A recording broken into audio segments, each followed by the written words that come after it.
So I've changed the dimensions here to match the actual dimensions of the area that we want to scan on the object. So now we're all set. We're going to leave the step at 0.2 inches, and you can leave these default settings down here for the scan speed and scan acceleration. Okay, we're all set. Now I'm going to send the probe to the 0 position. So I'm going to use go to origin and then click go. The machine will move to the origin.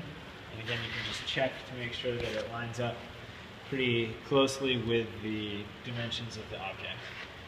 So once we have that set up, we're going to come back here and we're going to start our scan. Click on 3D scan, and the probe will begin scanning for points. As it contacts the object, it will move up, and then it will move down until it contacts it again.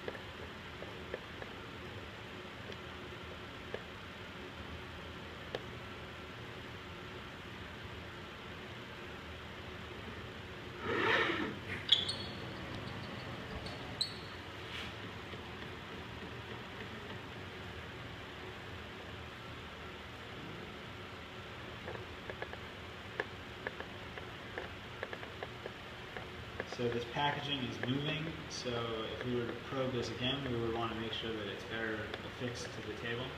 For this test, we're going to just accept where it's at, and we'll see what the data looks like.